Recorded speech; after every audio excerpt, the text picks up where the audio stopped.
I'm Jacob Courtwright, and this is The Locker Room.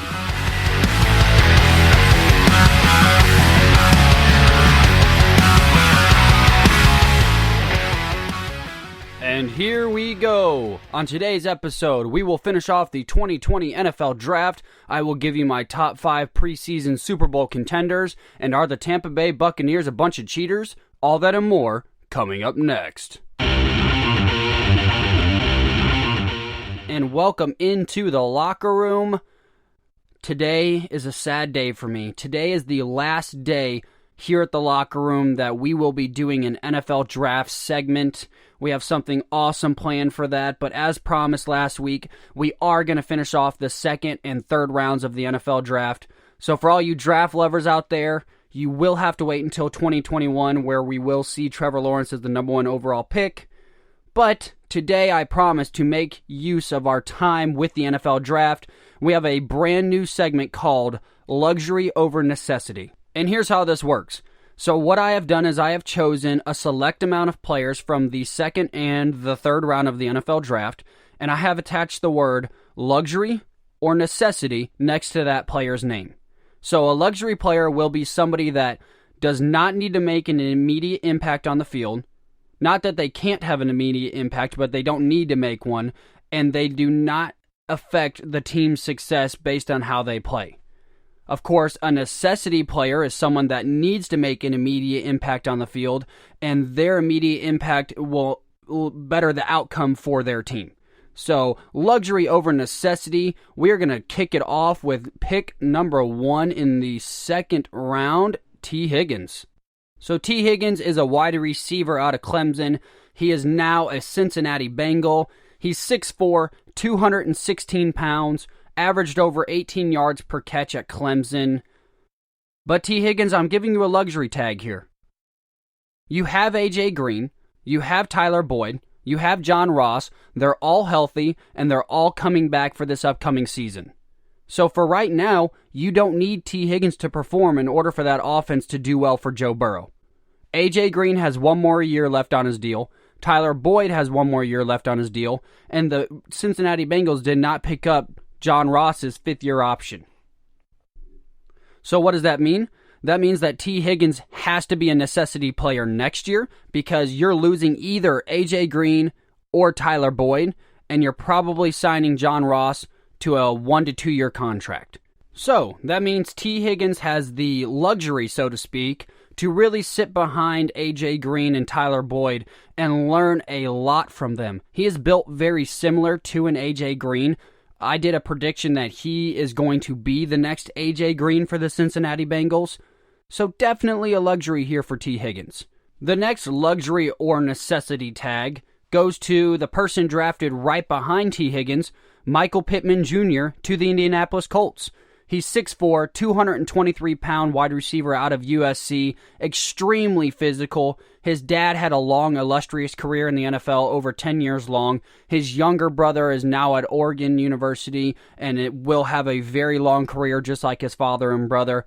Michael Pittman Jr. this year for the Indianapolis Colts is a luxury. Definitely a luxury pick. You're returning Zach Pascal. You just got Trey Burton from Chicago.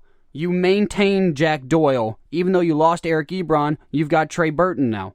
You have T.Y. Hilton still. You just added a quarterback that has a couple good years left in him. Definitely, Michael Pittman Jr. will be an impact player for these Indianapolis Colts, but he will not be a necessity. You just added Jonathan Taylor. That is your necessity. You're running a dual tight end system with Jack Doyle and Trey Burton. Those are 2 tight ends that can block very well, but also can go out in the red zone and get that ball. But Jonathan Taylor was the necessity pick. You needed him and Mack in the backfield. You needed that 1-2 punch where teams will now have to be so worried on the run attack that it's going to free up Zach Pascal and Jack Doyle, and T.Y. Hilton's going to be able to be a burner again. Michael Pittman Jr. was my second favorite wide receiver in this draft, but I think definitely in the future, Michael Pittman Jr. is going to be the wide receiver at Indianapolis. This year, definitely a luxury. The Indianapolis Colts have a very scary team. You now have Jonathan Taylor and Mack in the backfield. You now have Jack Doyle and Trey Burton.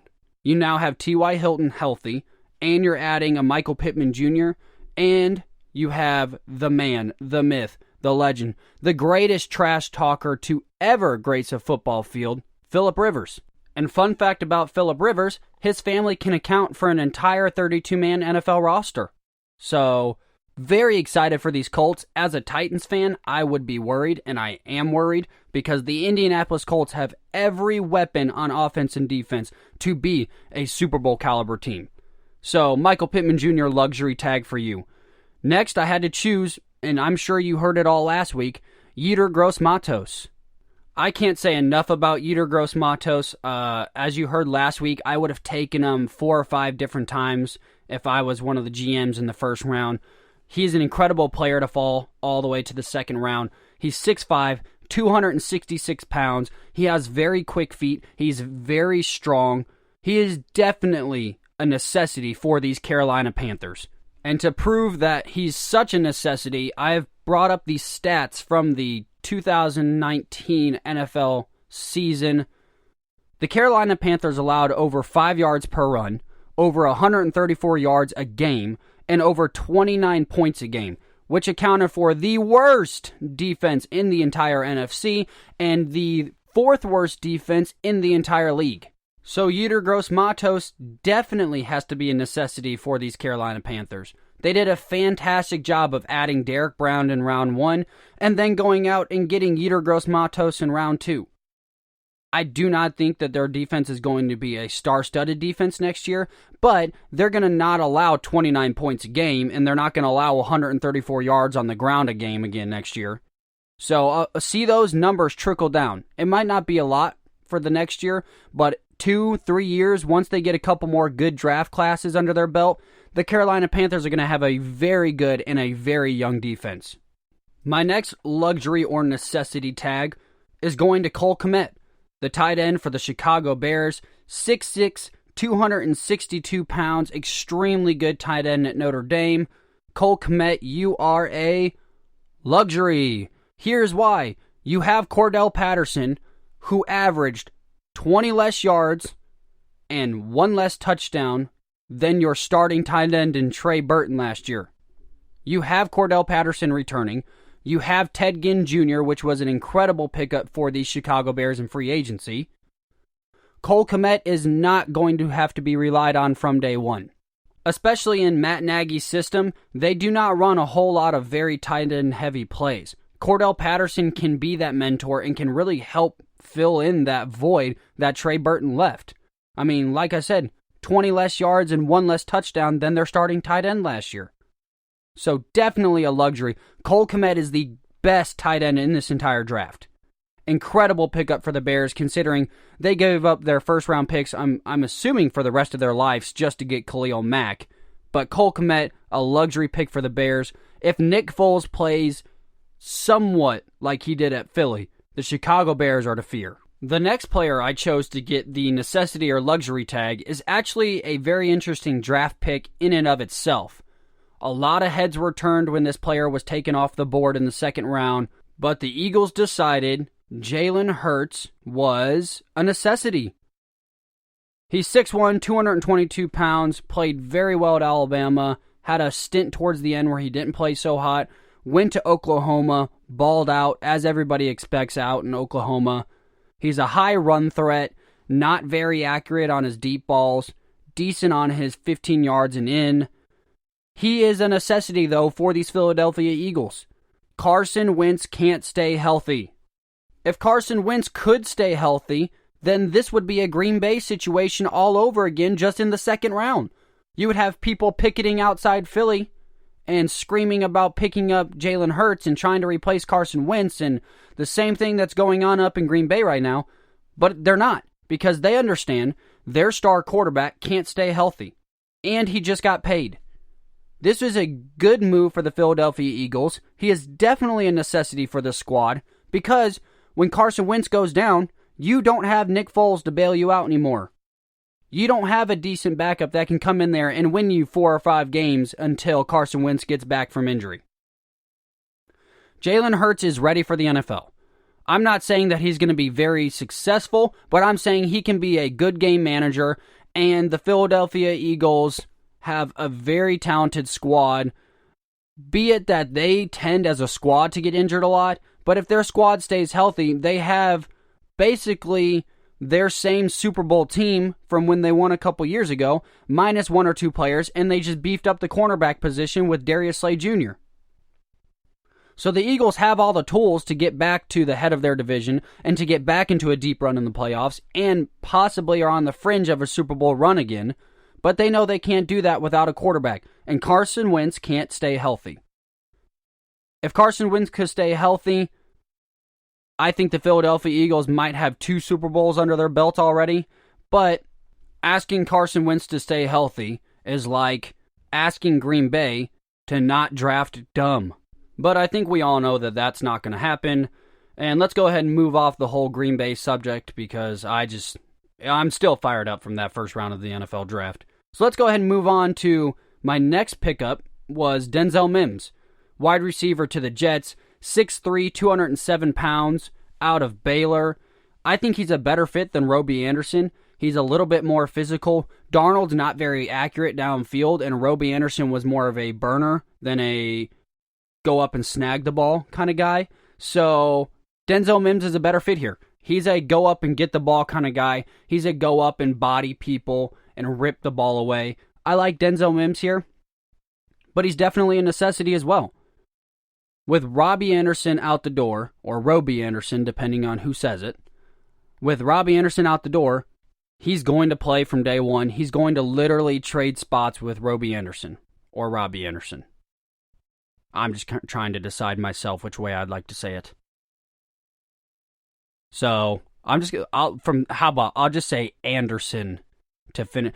He will take the place of Anderson. And for those of you who don't know who that is, type in Roby or Robbie on Google, and Anderson should follow that. But definitely a necessity here for the Jets. Denzel Mims was my third favorite wide receiver in this draft. I'm shocked he fell this far. I assumed he would go up there maybe to the Bears or to the Philadelphia Eagles, but the Eagles found out what their priorities were, and the Bears went out and got the best tight end in the entire draft and a top 5 tight end that I've seen in the last 6 years. Next up, we have your hometown Tennessee Titans, Christian Fulton, the 6', 197-pound cornerback out of LSU. Christian Fulton is a luxury, at least for this year. Butler is back to being healthy. We just exercised Adoree Jackson's 5th-year option, which means he's definitely going to stay on our defense, which is something that, as a Titans fan, I argued for several years, thinking that Adoree Jackson wasn't that great. But if you look at the stats, he only allowed 1 touchdown last year, and he's been guarding the team's best wide receivers. The Titans also made the offseason acquisition of Jonathan Joseph from the Houston Texans, who is a good plug-in cornerback for these Tennessee Titans. Breaking news, Logan Ryan will not be returning to Nashville. The Titans have cleared the space and cleared the way for Jadeveon Clowney to have a nice landing spot here in Nashville. I think Logan Ryan will be missed. He is definitely the anchor that held down our backfield last year on defense, so we will miss you, Logan Ryan. Thank you for all the years of service that you had for the Tennessee Titans. But Christian Fulton now adds depth to that cornerback position. Jonathan Joseph will step in and fill in that Logan Ryan role. You have Vaccaro, you have Byard. Christian Fulton will be able to come in and make plays here or there, but he's there to grow. He's there to take over in another year. So Christian Fulton, welcome to Nashville. You are our luxury pick out of this draft, and we can't wait to see you perform. Next up, we got the Washington Redskins. Antonio Gibson to the Redskins. He's a 6', 228-pound, versatile hybrid slot/back. He is a necessity for you. Terry McLaurin needs someone to go along with him. You just added Barber in the backfield. He is a good player for you because he's going to take the pressure off by being able to be versatile in the backfield and in the slot position. Definitely a necessity. The Redskins also had a very good pickup, and he was one of my sleeper picks in Thaddeus Moss. The Redskins had a very good draft. They went out and addressed some of their bigger issues, which were the offensive side of the ball Antonio Gibson is going to be that Darren Sproles type of guy for you. He can be effective in the backfield. You can also put him out on